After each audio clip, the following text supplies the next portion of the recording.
They never showed up. That was the first thing that surprised me. I stood in the quiet room overlooking the city, fingers curled around the edge of the chair, heart beating steadily despite everything.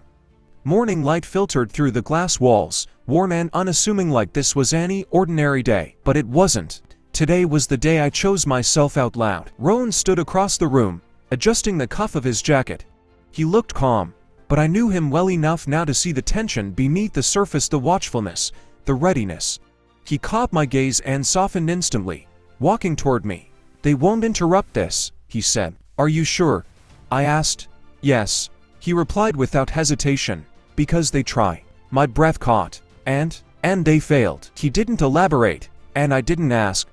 I had learned that some protections didn't need explanations to be real. The ceremony was small, exactly how I wanted it. A few friends, warm smiles, no whispers, no judgment. No need to perform happiness for anyone else, just honesty, standing in the open. When I walked toward Rowan, I didn't feel exposed. I felt grounded. "I used to think love was something you survived," I said during my vows, my voice steady despite the emotion pressing against my chest. "Something you endured quietly so it wouldn't hurt you worse.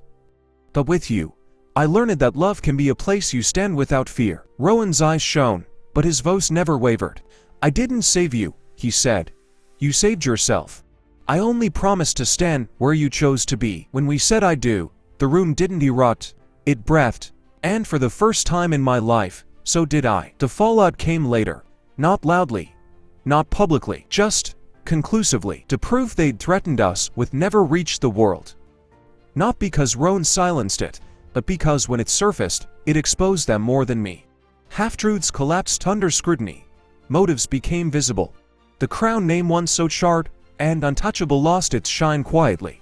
I didn't celebrate their downfall. I outgrew it. Months passed. Our daughter arrived on a rainy evening, her cry strong and indignant, like she already had opinions about the world she'd entered. Rowan held her like she was made of light, his expression undone in a way no boardroom had ever managed. We named her Art. Strong, steady, and afraid. As I held her, something healed inside me that I hadn't known was still broken. Life didn't become perfect, it became honest. I returned to my studies, built a foundation focused on Omega support and advocacy, quiet, practical help, not spectacle. Rowan backed it without ever trying to own it. He used his influence the way it was meant to be used, opening doors, then stepping aside. The world moved on, and so did we. One evening, months later, we stood on the balcony, city lights stretching endlessly below us. Arden slept against my chest, warm and peaceful. "I used to think I needed permission to exist," I said softly. Rowan slipped an arm around me. "You never did." "I know," I said, "but now I believe it." The wind brushed past us, gentle and sure. I wasn't the Omega who had been humiliated in a room full of strangers anymore. I was a husband, a parent, a man who had chosen love without shrinking himself to earn it. My past didn't vanish. It just stopped owning me. And as I looked at the family we'd built, not in hiding, not in fear, but in truth, I knew one thing with absolute certainty. My name was still mine. My life was still mine. And this time, I wasn't letting anyone take it.